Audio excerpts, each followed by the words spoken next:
Hey there, and welcome to my channel where I discuss all the tips and tricks necessary for you to live a life of adventure. Today's video is going to be all about how to stay safe while hiking in Grizzly Country. I know from personal experience that hiking in Grizzly Country for the first time can be pretty intimidating. So I want to share all the knowledge and experience I've gathered while hiking in the Canadian Rockies and living here in Alaska with you. As always, if you want to see more videos like this, be sure to hit that subscribe button. Okay, so first of all, where do grizzly bears actually live? So brown bears, which we also often call grizzly bears, are much larger bears than your average, black bear. They tend to be more carnivorous. They can be much more aggressive than black bears. And we usually find them, in the northern part of North America. So think Alaska, northern Canada, so the Yukon, Nunavut, Northwest Territories, parts of northern British Columbia, and then we see them down the coast of British Columbia, as well as throughout the Canadian Rockies, all the way about as far south as the Wind River Range, the Yellowstone area of Wyoming. Other than that, we used to see them throughout the rest of North America, specifically the United States, down in Colorado, those kinds of places, but they have been hunted to extinction in those areas, so really you only have to worry about them if you plan on visiting northwestern Wyoming, Montana, and the United States, or up into Canada and Alaska. So that's kind of the main range where you'll see them. But the second thing I really want to address is kind of like the fear mongering, and is it actually safe to hike in grizzly bear country? So I know that personally for me, I've seen a lot of people, especially on social media, going on and on and on about how they would never ever hike in grizzly country and it's super unsafe, and if you're on your period, you shouldn't hike in grizzly country because they'll come into your tent, eat you, like all these horrible things. And what I really noticed is that a lot of those people have actually never hiked in an area with grizzly bears, and they're just letting their fears get to them. So like so many other things hiking, they're letting their fears stopping them from enjoying other places. Now, that's not to say that you shouldn't be careful. Grizzly bears should definitely be respected. I mean, they're pretty darn huge. I used to work as a zookeeper for a little while, and I got to go help with a preventative exam for a grizzly bear named Kootenai, and I can tell you from personal experience, those paws are gigantic, and those teeth are also rather large. So you should definitely respect them and be very serious and take into consideration the other points I'm going to talk about in this video, but don't let that stop you from visiting places like Alaska, visiting, Banff and Jasper in Canada. Like, those are once-in-a-lifetime trips for a lot of people. So definitely go and do it. Don't let the fact that there's grizzlies out there stop you. Honestly, you can actually have some of your best experience be having a positive sighting of a grizzly bear. I mean, those are personally some of my highlights from some of my past hikes and adventures. Being able to see a grizzly, do its thing in the wild, and then go home safe at the end of the day. And just to make you hopefully feel a little bit better, I pulled up some statistics here in Alaska. From 2000 to 2017, there were only 68 hospitalizations due to grizzly attacks in the state of Alaska, according to the state epidemiology website.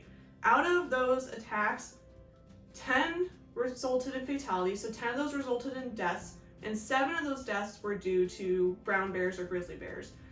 So that means that the other 3 were due to black bears, which we also have in Alaska.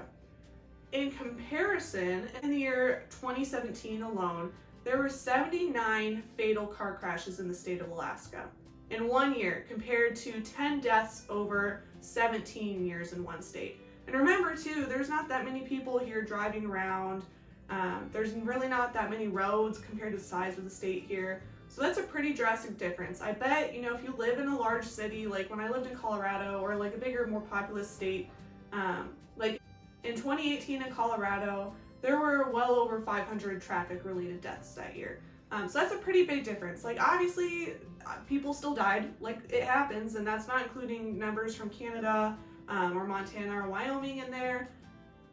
But it's a pretty small amount of people that were killed by grizzly bears. So, I mean, even compared to things like lightning strikes, having a blowdown fall on you in the middle of the night, like I personally know stories of people having trees fall on them.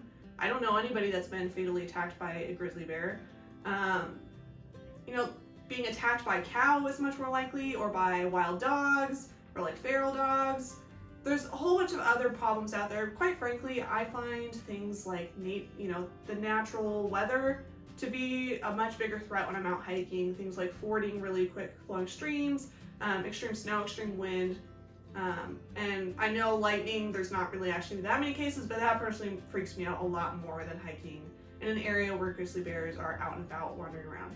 So do keep that in mind. I just wanted to share that because I know there's a lot of people that are just completely terrified, and I can tell you, I was super nervous, you know, before I went and hiked the Great Divide Trail. I'd never hiked in grizzly bear country before, or been out there with them.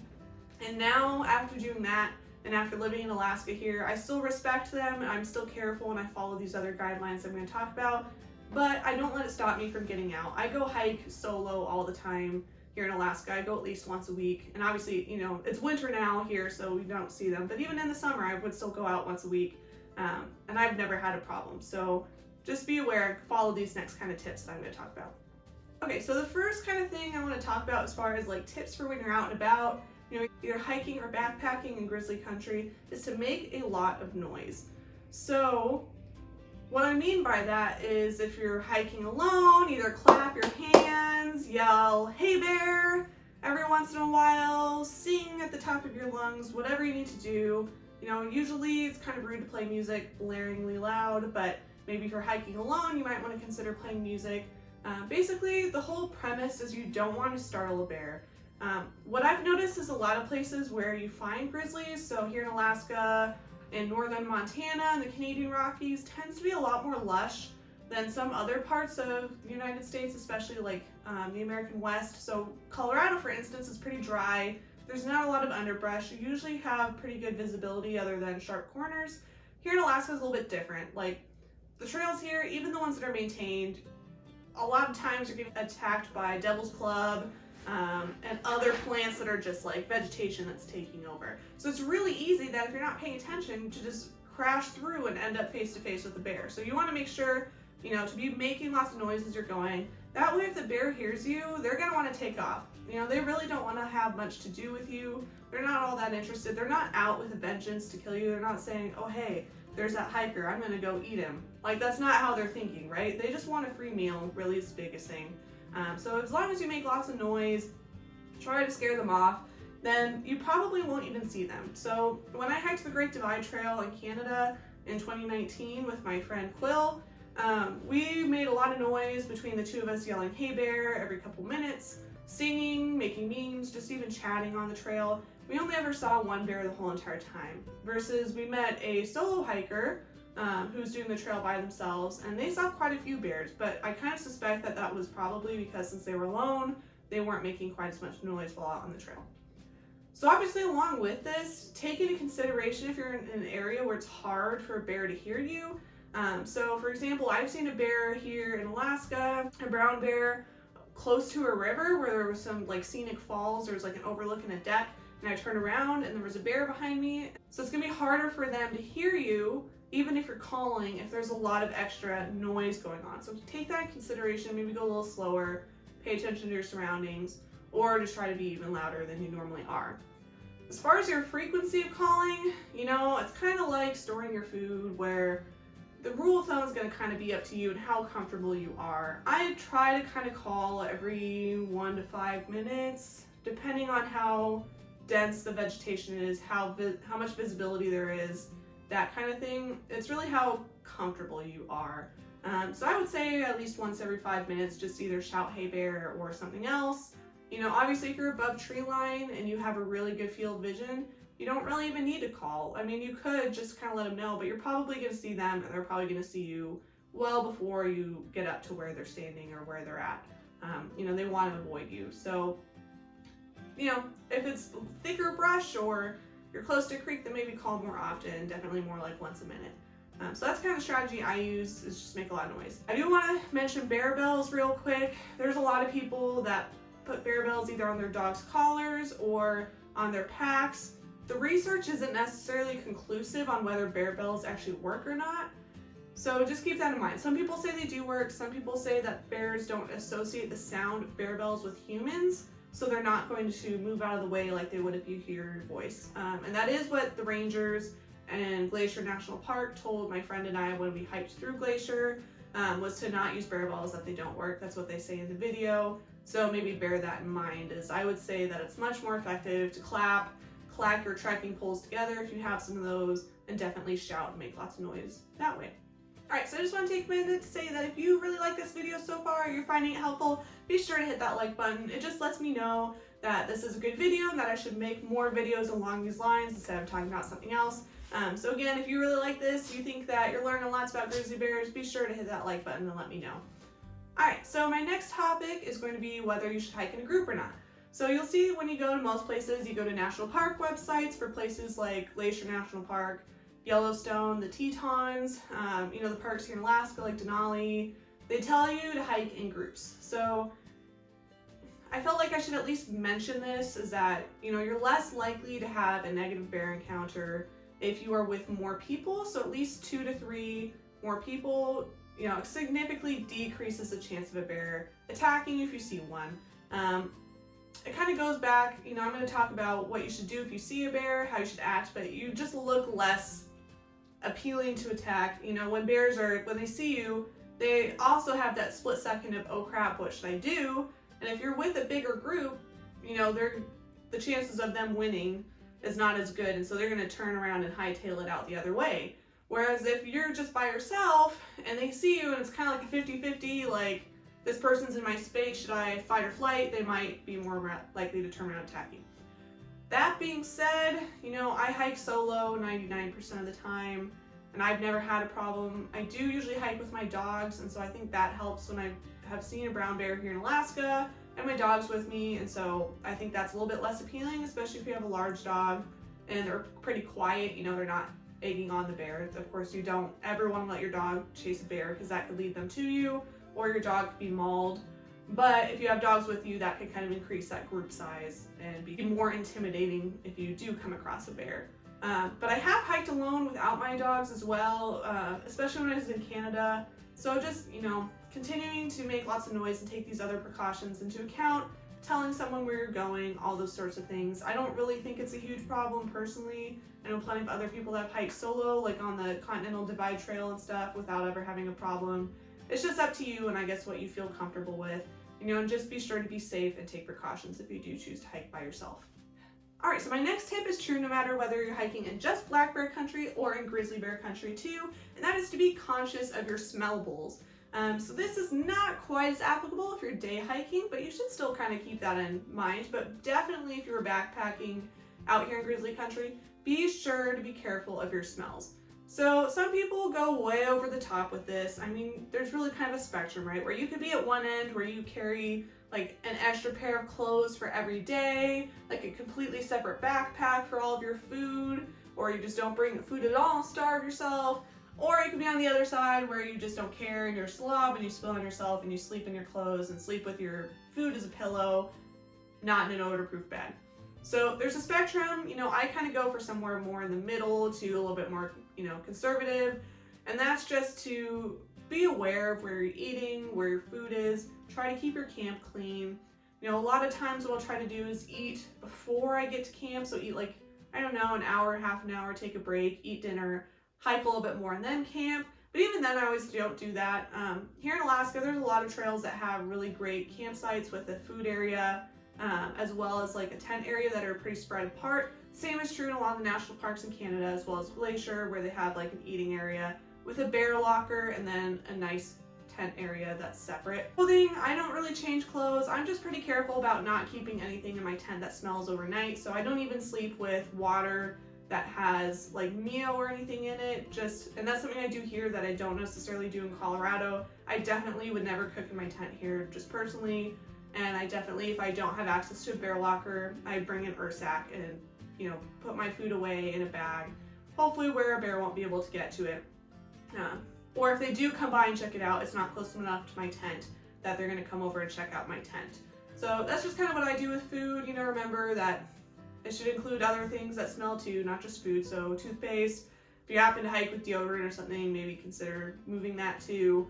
I'm pretty careful with my foot wax and that kind of thing too. It's maybe a little bit more than I need to do, but it makes me sleep better at night, so that's kind of the strategy I go with. So tip number 6 is carry some sort of bear deterrent with you. So you will almost always see this. You'll see them sold in stores, that kind of thing. But bear deterrents, the most common one you'll see is bear spray, but I'm also going to talk about flares and guns too, but let's start with bear spray. So bear spray, Looks just like this. It's maybe different labels, so they're basically like super strong pepper spray. Basically, you just take off the little safety, and then I'm not going to do it because that would not be good, but you press down and sweep at the bear's feet, and it sprays all that pepper spray in their face and hopefully gets them to at least stop, hopefully leave, more likely at least give you some time to either get away or get another weapon out, like a pole or something so you can defend yourself, that kind of thing. So this is pepper spray. I keep it in my pack, you know, whenever I go hiking. I've just now stopped taking it with me in December, now that the bears should technically be hibernating for the winter, but definitely in the summer this is something I carry with me. It's well worth the wait. I keep mine in a pocket that's accessible at all times, so it does you no good if it's buried in your backpack. You want it somewhere you can reach in emergency. There's plenty of like little holsters they sell that you can stick the bear spray in it, and it like hangs from the clip for your hip belt, that kind of thing, so you can use it. I do want to let you know that if you're traveling somewhere to go hike in Grizzly Country, you can't fly with this. So when I hiked the Great Divide Trail, I had to wait and bite some in Portland after I got the plane because I was able to take it on the train. Took it with me to Glacier, and then when I flew back home to Colorado from Jasper in Canada, I had to leave my bear spray. I left it in a hiker box for a new hiker. That way they could use it because I couldn't fly back with it. I mean, they do kind of consider it like a weapon and won't let you take it on an airplane. It's also pressurized, so that's another con.